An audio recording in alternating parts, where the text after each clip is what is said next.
Hey, what's going on guys, Chris here, welcome back to Marvel's Avengers, and today let's take a look at the best possible perks that you can find on your gear. It can be quite daunting at first to find out the good ones over the bad ones, because there are a lot of terminologies, a lot of effects, and even more so a lot of possible combinations, so we are going to make sense of all of that in this very video. As always, if you enjoyed this video at any point, a thumbs up on it would be super appreciated, and let's jump right into it. I also want to give a huge shout out to Instant Gaming once more for sponsoring this video. Instant Gaming sells games at some of the cheapest prices you can find around, so if you also enjoy cheap games, definitely go ahead, check their website by using my links in the description box down below. Anyway, here are a few things that you should know about the perks in this game. We already talked about the elemental damage in a previous video, so I'm gonna leave a link towards that if you want to read about elemental damage perks, but this is gonna be all about the other perks that provide other effects outside of the elementals. So in Marvel's Avengers there are buffs and effects for almost any action. This includes taking down enemies, attacking enemies, performing critical strikes, takedowns, even dodging, parrying, and so on and so forth. But you should look at this from this point of view. All of the perks in the game are made out of two parts or two names. The first one is basically the action, while the second one is the effect. Let's take the heavyweight buff perk right here, which is made out of those two parts. So the first one, which is heavyweight, indicates the fact that this affects heavy combo finishers. Meanwhile, the buff indicates that that's going to give you a damage buff. So if you combine them, you basically now know that heavy combo finishers will give a damage buff. It might be a bit hard to follow at first, but here is a full list of all of the possible actions and all of the possible effects, and keep in mind that most of these can be combined in any way, shape or form, so any of these actions can almost combine with any of those effects over there. Of course, this list is not full, there are still effects and actions that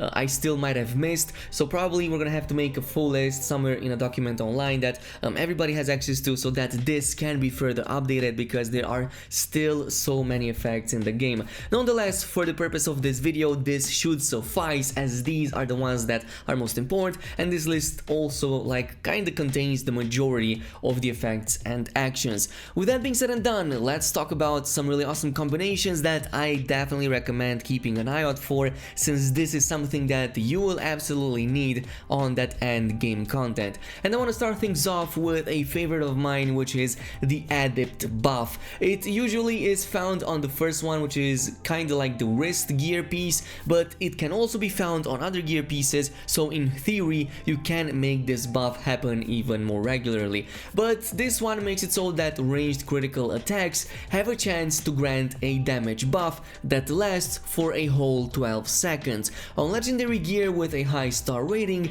the chance over there is a whooping 40%, and keep in mind that you're doing this on ranged attacks, so if you're playing with a character like, for example, Captain America, that is almost a guaranteed uptime, since 40% is pretty big and you are hitting a ton of enemies with a ton of critical attacks. Now, the truth about this buff is that in reality it's actually a critical chance increase by 175%, both for melee and for ranged attacks, so you will see your melee rating and your range rating both increasing by a few hundred points at the maximum level. It's a pretty awesome one. You can even stack it with something like Warrior's Fury to further increase your critical chance, and with these two both stacking at the same time, I managed to transform a 20% crit chance into an 85% crit chance, which is absolutely crazy. I mean, you're basically doing huge numbers with the build already, and this is gonna make it even better. A really awesome alternative would be the Faultless buff, which is basically the exact same type, except it affects melee critical attacks instead of the range critical attacks. So if you're a melee character, you can go ahead and use this as a substitute. The next one is the Rampage perk, so this is just the action. Basically, this is the third perk on the bottom gear piece that you find right here. This provides a guaranteed certain effect when defeating a number of enemies, either 3 or 5, but the 3 one is obviously the much better one.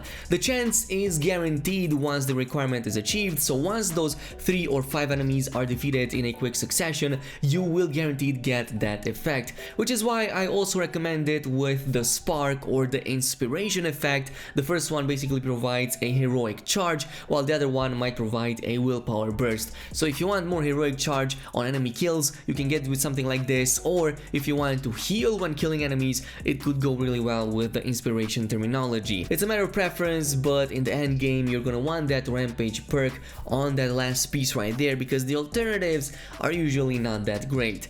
This brings us to the third perk on the list, which is actually a surprise that we didn't have in the beta. I'm not really sure how many people know of this, but there is a possible barrier in this game that you can get, basically kind of like a bubble that protects you from incoming damage, and that is called the Jarvis barrier. I got this with the targeted effect, which means that it activates when hitting enemies with a ranged critical attack. It nonetheless gives you a 20% shield, and that 20% shield is like basically 20% of your current willpower. So if you have like 10,000 willpower or HP, that would be a 2000 shield or barrier that you're actually getting. It also lasts for a whole minute, which is absolutely crazy, one of the longest buffs in the game. So it's actually very beneficial to have it, because if you get it on a really easy to spam attack, this means that you are getting it very often. So if you play with somebody like Iron Man, if you play with somebody like Captain America, or anybody who has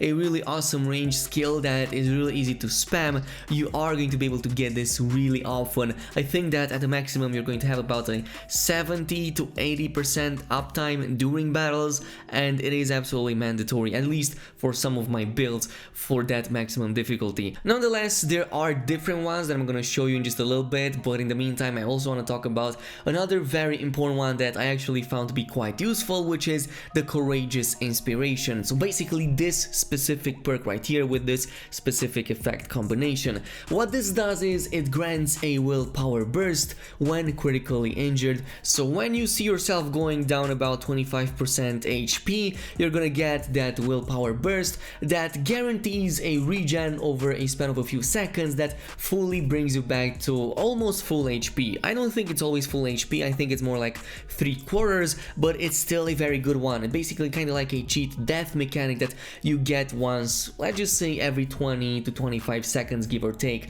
Really hard to test these, but it has proven to be extremely useful as a cheat death mechanic, especially on the highest difficulty where you might get one-shotted. But this brings us to the final point, which is about probably one of the best buffs in the game, and that has to be the invulnerability buff. You can get this on a number of actions like taking down enemies, performing takedowns, even killing, doing damage. It can basically spawn with anything, but it also grants that invulnerability for about 5 seconds, give or take. It's really awesome though, because it completely makes you immune not just to incoming damage, but also to any form of knockback. So even the biggest and toughest enemy, if it hits you during that buff, they aren't even going to be able to move you even 1 single inch. The only problem is that it lasts quite a bit, and most of the effects that you find it with kinda have a really small chance. But the best ones that you can find this with is the faultless invulnerability. It basically makes it so that your critical melee hits have about a 12% chance to cause invulnerability, or if you want a 100% guaranteed chance, you can go with the Rampage, which gives you that buff every few enemies that you are killing. And I think that the Rampage buff could be the best possible option out of all of those. Of course, there are many other combinations and buffs you could look at, especially so look at the lethal perk, which gives you that chance of a perk activating when defeating enemies. The chance is rather low, but it can happen on any enemy kill, and since you're doing that all the time, that could be very useful. So you can get something like a willpower burst, a heroic burst, maybe even like a damage buff, invulnerability, and so on and so forth. You can also go with a critical perk. This basically makes it so that when performing takedowns, you can get a certain buff, and the buff chance usually is quite large, like over 20 to 30, even 40%, so you might want to look into this too. And finally, a straight out buff to your heavy power attacks, and that is the mighty perk. This increases the percentage of the damage that you deal with the power attacks, and since you want to deal those heavy damage attacks to knock shields off and just throw enemies up in the air, this is going to be a very good perk for you to have on gear. With that being said and done, this is it with the video. Now let me know down below if there are other amazing perk combinations that you really enjoy using in your builds. As always, if you enjoyed this video, also don't forget to leave a like on it, maybe even consider consider subscribing and activating the notification bell, and I will see you guys in the next one.